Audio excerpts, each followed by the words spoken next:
네, 동키TV입니다. 오늘은 한국에서는 다소 좀 다루기 어려운 그 도마 안중근 선생에 대해서 좀 다뤄보겠습니다. 안중근 선생이 과연 독립운동가냐, 과연 진짜 일제에 맞선 독립운동가냐, 전 국민에게 무한한 존경을 받을 만한 그런 인물인지에 대해서 저는 좀 부정적인 입장인데, 저도 사실 이 얘기는 좀 조심스러운 부분이 있긴 하지만 사실은 사실로 알고 있어야 되죠.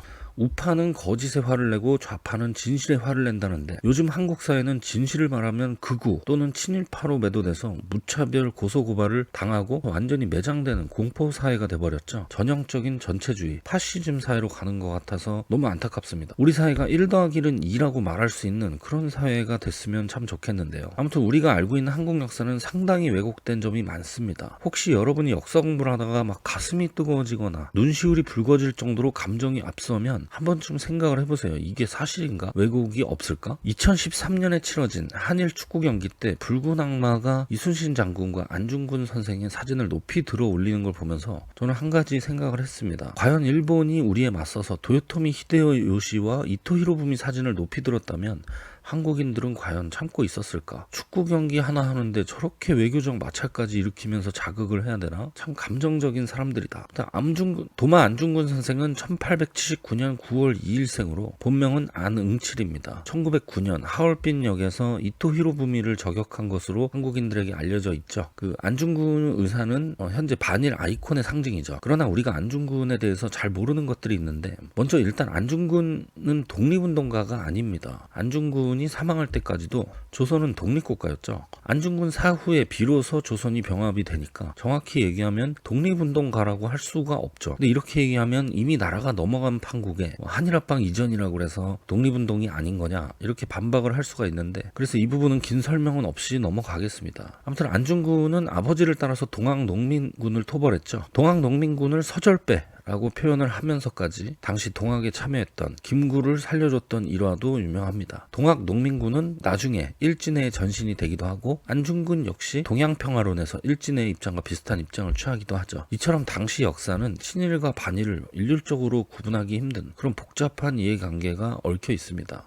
이토 히로부미에 대해서 한국인들은 심각한 좀 오해를 하고 있는데, 먼저 이토 히로부미는 조선계 일본인으로 조선 이름이 림춘모라고 알려져 있죠. 이토는 대표적인 조선 병합 반대론자로 유명하죠. 한국인들이 듣기에 상당히 불편한 진실이지만 사실입니다. 이토 히로부미는 이렇게 말을 해요. 한국인 정도 되는 사람들이 독립국가를 경영하지 못할 이유가 없다. 한국이 문명화된다면 다시는 외세에 의존하지 않을 것이다. 러시아를 끌어들여 일본의 국경을 위협하는 일도 없을 것이다. 일본과 한국이 서로 친해져서 문명의 혜택을 입는다면 러일 전쟁은 다시 일어나지 않을 것이고, 이는 일본의 이익이 될 것이다. 나는 한국이 문명화되어서 자치를 할 수 있도록 한국인들을 지도하고 있다. 따라서 일본이 한국을 병합해야 할 이유는 없는 것이다. 이렇게 잘 알려지지 않았지만 이토는 이런 말들을 많이 했어요. 이토가 또 했던 말들 중에 유명한 말이, 독자적인 문화를 1000년 이상 갖는 민족을 식민지로 병합한다면 일본으로서는 큰 후환이 될 것이다. 일본이 대한제국을 스스로 부국 강병해지게끔 이끌어서 대한제국을 일본과 협조적인 세력으로 만들자.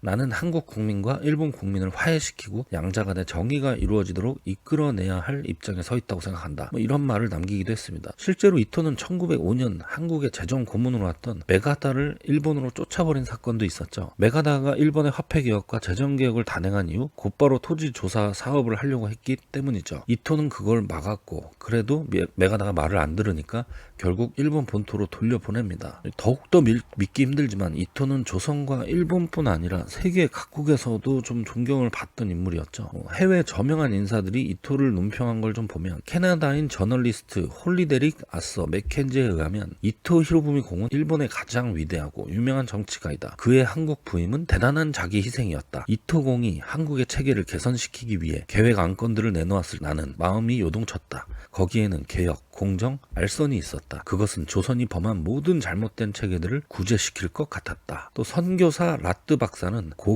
고결한 정치와 도덕을 중요시했던 진보적이고도 원만한 이토 총감에 의해 한국인은 암흑시대에서 벗어나 광명세계에 들어섰다. 그들은 과거의 오래된 악정으로부터 벗어나 자신들의 생명, 재산이 확실히 보호되는 등 모든 면에 있어서 3년간의 2배의 진보를 이뤄냈다.